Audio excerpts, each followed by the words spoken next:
At that moment, I suddenly noticed a photograph among several mementos inside the coffin. It was a picture of me and my mother-in-law, Haley. As I held the photograph in my hands, tears streaming down my face, something written on the back became visible in the light. "What's this?" Seeing the words written on the back of the photograph, I was speechless. My name is Cher, a 32-year-old office worker. I've been married to my husband Roy for 3 years. We met at a party, and he was the one who actively pursued me, which led to our dating. After 2 years of dating, we decided to get married. Soon after, we visited each other's parents to announce our marriage. I was extremely nervous when I first met my in-laws. "Oh, nice of you to come." "Nice to meet you. I'm Cher."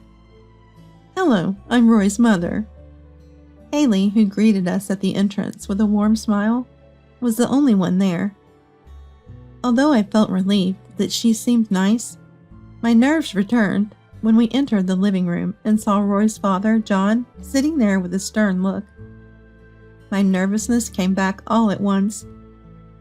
I greeted John too, but he just grunted, "Hello, nice to meet you," without changing his expression, as if I were a son-in-law instead of a daughter-in-law. But Haley lightened the mood, saying, "Don't mind him, he's just shy," with a laugh. Then Haley chatted with me and shared stories about Roy, making for a delightful time. John was as reserved as he first appeared, but Haley's presence made it less concerning. Roy was equally nervous when meeting my dad. My mom passed away when I was in high school, and I lived with my dad. Even after graduating college and starting work, I stayed with him, thinking it would be lonely for him alone. Plus, I worried he wouldn't eat properly by himself. My dad is usually sociable and kind, but he too put on a dignified front like John, greeting Roy with a poised demeanor. Seeing my dad like that, Roy remained tense, which I found amusing. After successfully completing the family introductions, we had our wedding and began our life as a couple. We have had a happy marriage without major arguments. Roy, being family-oriented, often took me to visit his parents. Haley always welcomed me with a warm smile. "Cher, welcome." "Hello, Haley." "Mom, I brought some sweets." "Oh, Roy, thanks as always. Let's enjoy them together. I'll make some coffee." "Okay, I'll help." Roy would always help out when visiting his parents, wanting to do everything for them as their only son. Haley seemed pleased with his assistance, always smiling kindly in the kitchen. We would enjoy snacks and dinner together, chatting amiably. "Haley, this dish is delicious." "Thank you. I'm so glad you think so. John never says anything, so I worry if it tastes right." "If it tastes bad, I'd say so." "So if you're silent, it means it's good?" John, perhaps embarrassed, would suddenly become quiet and focus on his meal. Haley watched him with a laugh, and John would grumble, "What's with the staring? Annoying." Haley's laughter at this response made it clear how much she adored John. She was very affectionate towards me, treating me like her own daughter. "You know Roy is our only child. I always wanted a daughter, so I think of you as my real daughter." "I'm glad to hear that." Haley and I occasionally went out together for coffee or shopping. "This combination would look great on you, Cher."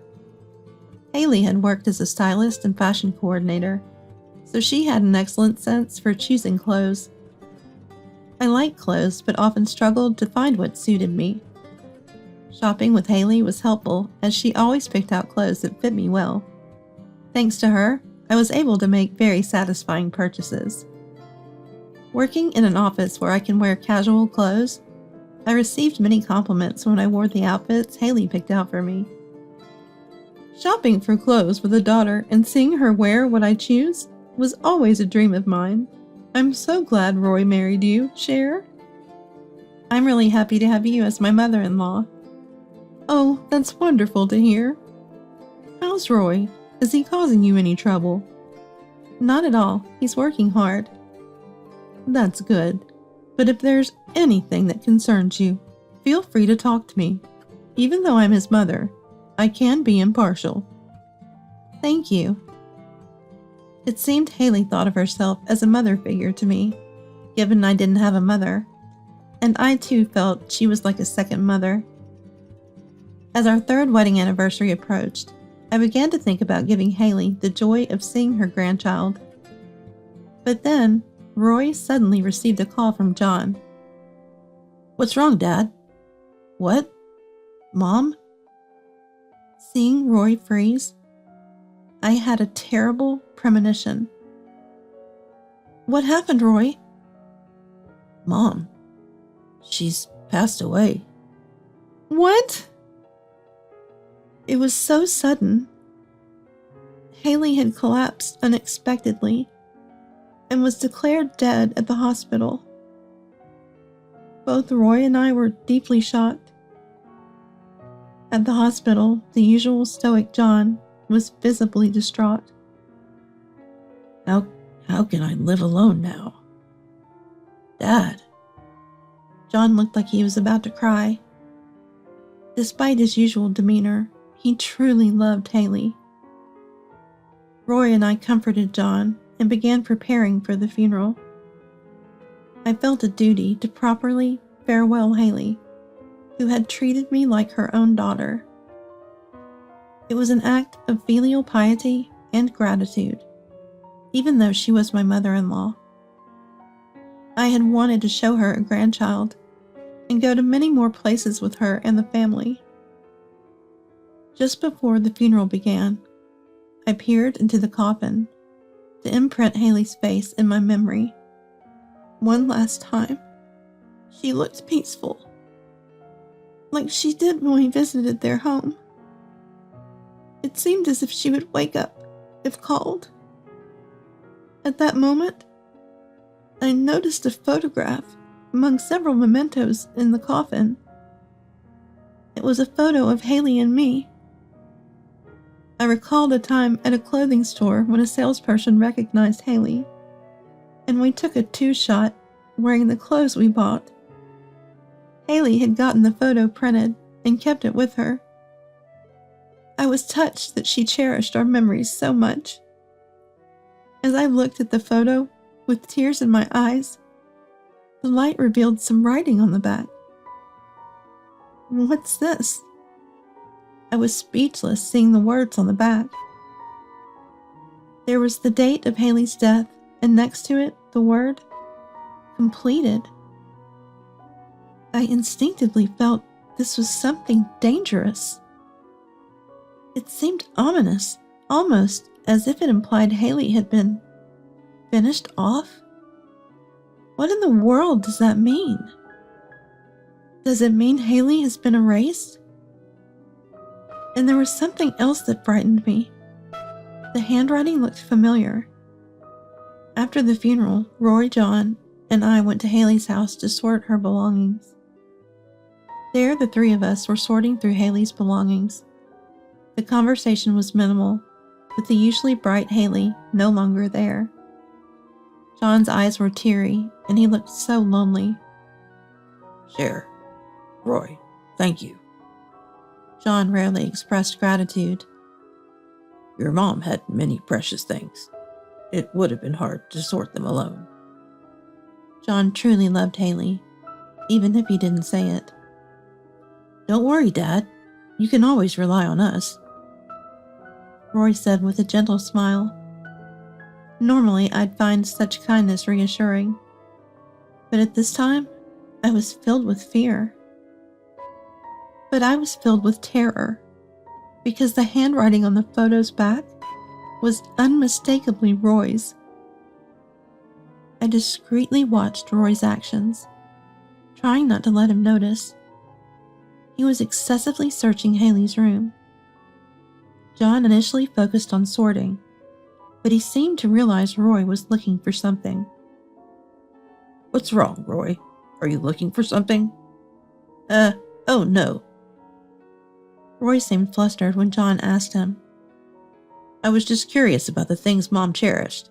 I thought I might keep anything that could serve as a memento. I see. She did have a fondness for little trinkets and jewelry. Feel free to take anything you like. My husband looks relieved when John says so. Relieved by John's words, Roy resumed searching Haley's room with renewed focus. I was torn about what to do. I suspected Roy, but had no proof he harmed Haley. I couldn't report him based on mere suspicion. And I didn't want to believe that my loving husband, who always smiled so kindly at Haley, could be guilty. But once suspicion took hold, every little thing seemed incriminating, and I became increasingly fearful. Even at home, I was too scared to be at ease around Roy. Amidst this, I unexpectedly received a call from my dad. Dad, what's up? Sorry to bother you suddenly, Cher. I seem to have hurt my back. Are you okay? It's pretty bad. Could you come over and help with the housework for a while? That bad? Can you come over? All right, I understand. I explained the situation to Roy and decided to go to my dad's. Roy said, It's serious. If something happened to Dad, go ahead. Though I felt sorry for Dad, I was relieved he hurt his back at this time. It gave me a chance to be away from Roy. I packed some clothes and headed to my parents' house. Upon arriving, I unlocked the door. Dad, I'm here. Are you okay? I called out immediately. Dad walks towards me from the entrance as if nothing was wrong. Cher, are you all right? What do you mean? Aren't you hurt? That was a lie. A lie? I noticed something was off with you at Roy's mother's funeral, especially right before it started. And Roy was acting strange too, but differently. What's on your mind? Did you find something suspicious about Roy? Hearing this, I felt my tension unravel and almost collapsed. Dad quickly supported me and led me to the sofa. Thanks, Dad. It's okay. You must be exhausted. Can you tell me what's been bothering you? I explained about the writing on the back of the photo. I see. This needs investigating. Dad immediately started making a call. Actually, Dad's profession is a detective. Dad then called the specialized agency to request a handwriting analysis on the text in the photo. Cher, stay here for a while. I'll look into this matter. Okay, I understand. I calmly informed Roy that Dad's condition wasn't great, so I'd be staying at my parents' for a while. Roy accepted this without suspicion. Meanwhile, Dad began investigating Haley's death. Out of the blue, Roy showed up at my parents' house. Roy, what are you doing here? I was just worried about your dad's condition. Right. His back's getting better, but it'll take time to fully recover. Can I greet him? No, he's sleeping right now. I see. Roy's smile didn't reach his eyes. Why is the chain locked? We're married, right? Why are you so guarded? I'm not being guarded. Then let me in. I can't do that. Cher, are you hiding something? You haven't said anything strange to John, have you? Like what? Like, I killed my mother. When he said that, his face was no longer smiling. My heart pounded wildly. I was glad I had locked the chain. I can't have you spreading weird rumors. Besides, your John is with the police, right? It'd be a problem if the investigation reached me due to some baseless suspicion. Baseless suspicion? I already found out about the huge debt you were hiding. And you frequently asked Haley to help with repayments, didn't you? Did you kill Haley to claim her life insurance because you couldn't repay it all? That would be despicable. You took the life of Haley, who cared so much for you, just to settle your debts? You murderer! I couldn't hold back any longer. Even though I knew it might put me in danger, I couldn't forgive my husband for killing Haley, who was also dear to me. Then Roy started trembling violently. So you know that much. Then I'll have to kill you too, he said, and began trying to force open the entrance door. Of course, it wouldn't open due to the chain, but the look in my husband's eyes filled me with fear. They were no longer the eyes of a normal person, but those of a criminal determined to kill me. I hurriedly moved away from there and found a safe place to hide inside the house. Hey, don't run away. Your dad isn't here right now, is he? I'll kill you before he gets back. I immediately took out my mobile phone and called Dad. Dad, help! Roy has come to the house. As I spoke to Dad, a loud crash echoed, followed by the sound of footsteps on broken glass. I held my breath. Making any noise would reveal my hiding place. Hey, Cher, where are you? Answer me. I hear my husband's voice, Roy's voice, and the sound of something like a weapon striking the walls or doors could be heard. I covered my mouth to prevent any sound from escaping. But soon, he found where I was. The sound of the doorknob rattling reached my ears. Ah, hiding in the bathroom, are you? Hey, Cher, unlock the door. Don't make this hard on me. When I remained silent and didn't respond, a loud bang suddenly came through the bathroom door. The sound repeated, and the bathroom shook violently. He was probably hitting the door with something just like before. Come out already. His angry shouts and the sounds of him hitting the door alternated. I trembled in fear, praying that the door would not break. But the door started creaking under the strain. This isn't good. The door will break and he'll get in. Just then, I heard a sound like something falling. Stop. Ugh! Roy's voice was followed by another man's. Suspect apprehended. It seemed the police had arrived. Then I was told by the police to come out, and I left the bathroom. Roy was handcuffed and being put into a patrol car outside. Cher. Dad! Seeing Dad, I instinctively hugged him. I'm glad you're safe. I was relieved to be alive. Roy was arrested on the spot and later faced charges for Haley's death. He confessed during police questioning and was convicted. Roy had hidden his gambling addiction from me.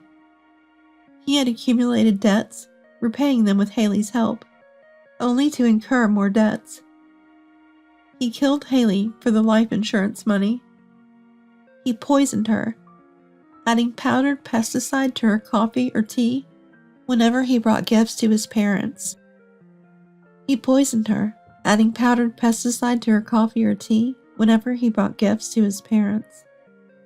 That's how Haley collapsed one day and lost her life. Cher, I'm sorry for my foolish son. I can't express how sorry I am for the terror he caused you. John apologized. Please lift your head. You're suffering the most. We managed to put him in prison. We avenged Haley, I said, unable to stop my tears. Roy will never leave prison, but thinking of Haley and John, who lost his beloved wife, fills me with indescribable sorrow. Roy should spend his life in prison reflecting on his crimes. I regularly visit John, staring at Haley's memorial photo. Haley was like a real mother to me. Haley, I'll always treasure the clothes you picked out for me. Even today, In both my professional and personal life, I wear the outfits Haley coordinated for me, often recalling her gentle smile